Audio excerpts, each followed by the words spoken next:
Šiandien pamoka yra apie šriftą, šrifto dydį, šrifto stilius. Praėjusią pamoką susipažinome su teksto rašymo taisyklėmis. Šiandien judame toliau ir susipažįstame su teksto šriftu, jo dydžiu ir stiliumi. Darbas vyksta Word programa. Pirmiausia, prie pamokos rasite failą pavadinimu šriftas, dydis, stilius, praktinė užduotis. Jį reikia atsisiųsti, nes tai yra jūsų užduoties sąlygos. Tas failas atrodo štai šitaip. Šį jums priartinsiu ir pažiūrėsime, ką mums čia reikia daryti. Pirma užduotis sako, keisdami klaviatūros lygį surinkite simbolių seką. Kur mes dabar visą tą užduotį darome, ogi darome Word programoje. Atsiveriame Word programą, jinai startuoja, pasirenkame tuščią dokumentą, pirmoje eilutėje įrašote savo vardą,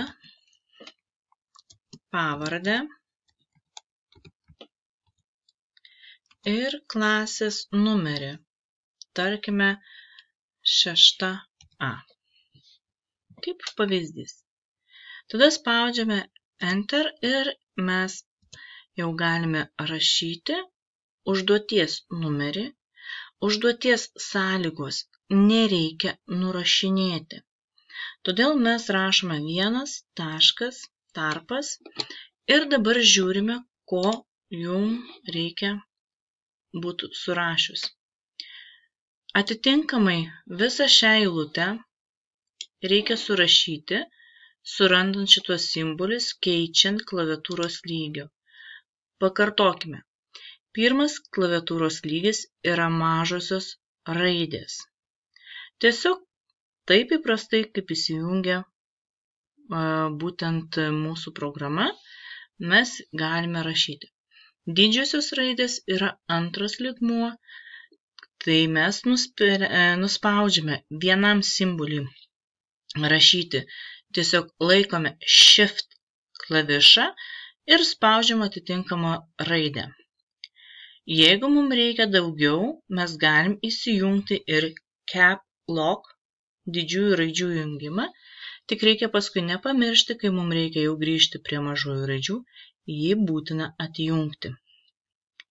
Trečias lygis, kai mums reikia, mes, jeigu esame lietuvių kalboje, kalba matosi apačioje, dešiniame kampe, čia galima ją persijungti. Trečiam lygiui, arba jūs dirbat persijungę į anglų kalbą, neturint anglų kalbos, šitoj vietoj pasiliekame lietuvių kalbą ir turime nuspausti dešinį Alt esantį prie tarpo klavišo. Dar kitaip tas Alt yra žymimas Alt GR.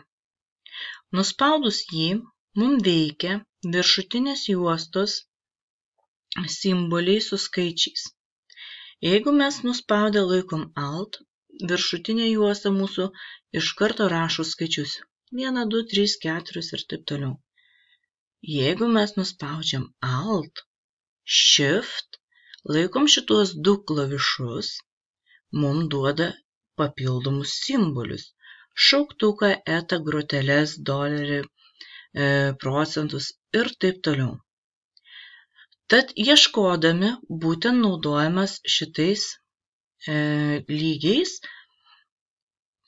1, 2, 3 ir 4, kai yra suspausta ir Alt GR ir Shift. Kaip tai atrodyt jūsų darbe turėtų? Turim ar ne? Pagal pavyzdį tiesiog sumažinsiu langą, kad aš matyčiau, ką man reikia rašyti.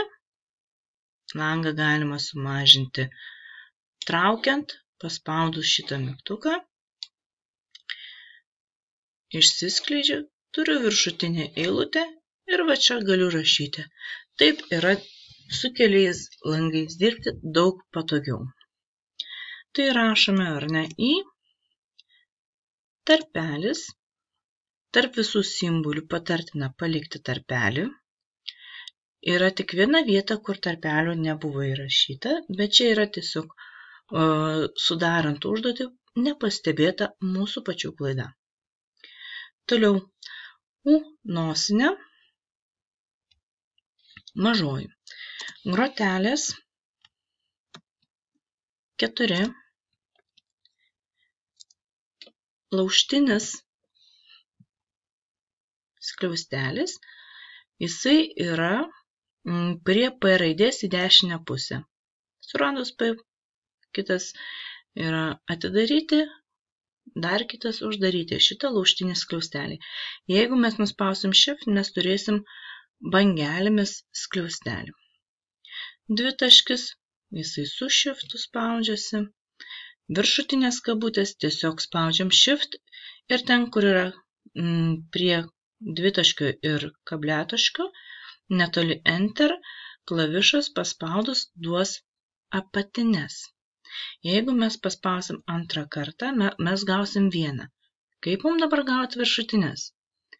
Jeigu aš ištrinu šitai, nuspaudžiu antras, mes viršutinės gaunam, tiesiog pirmas galima ištrinti. Einame toliau. Eta, Ž ir panašiai. Ieškot simbolių, juos visus rasite, ieškodami būtent su lygiais ir žiūrėdami, kas parašyta ant jūsų klaviatūros. Spaudžiam Enter, mums jau reikia antros užduoties. Tiesiog aš pavažiuoju. Antra užduotis sako, naudodami skirtingų šriftų surinkite tekstą. Kokie tie skirtingi šriftai? Tie šriftai būtent ir parašyti, koks tai yra šriftas. Tad rašome 2 taškas. Pirmas šriftas yra Time New Roman.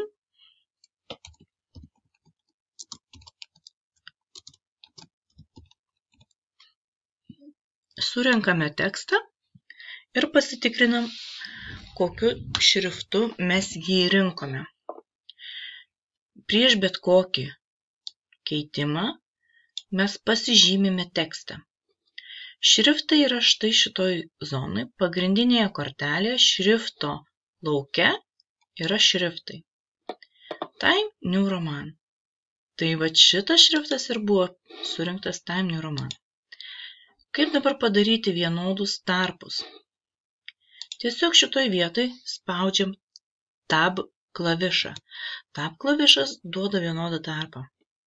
Dabar renkam Arial Black. Arial Black. Parašius šitą tekstą, mes jį vėl pasižymim, nuspaudžiam pelytę ir pažymim ir einame į šriftus ir ieškom Arial Black. Štai jisai yra. Ir paspaudžiame.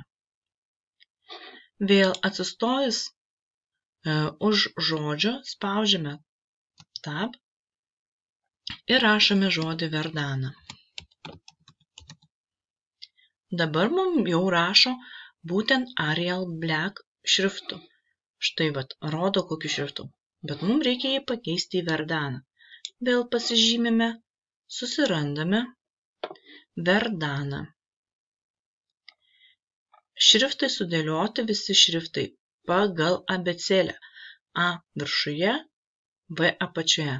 Jeigu mes žinome, kad V apačioje pagal abėcėlę važiuojam, arba šitaip, ar ne, ir ieškome V raidės.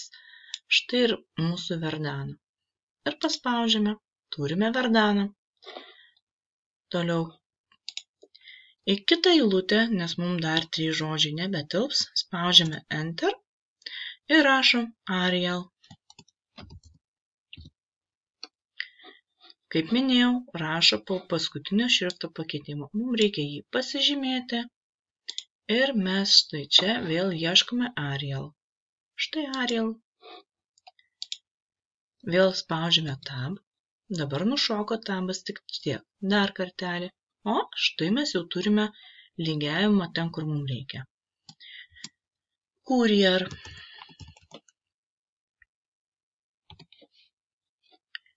Vėl pasižymim, vėl ieškom. Galima netgi rašyti štai šitoj vietoj. Tiesiog pradedam rašyti COU. Courier. New nutrinam. Mes turim tą šriftą ir paspauskim. Jį suras, jeigu jūs viską teisingai įrašysite.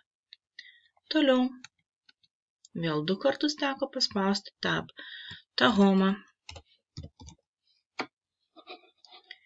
Vėl pasižymime. Na, šiuo atveju aš tiesiog paieškosiu taip. Mano buvo naudota, tai yra prie greitųjų naudojimo.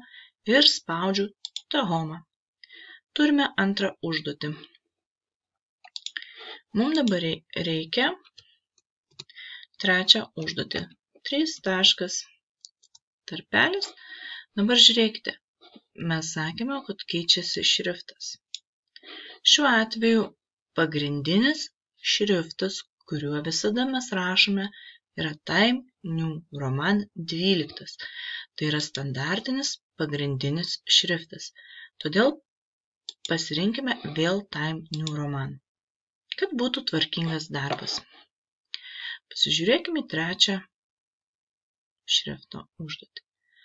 Vėl lygiai taip pat rašome pavadinimą, įrašome skliausteliuose kiek tų taškų.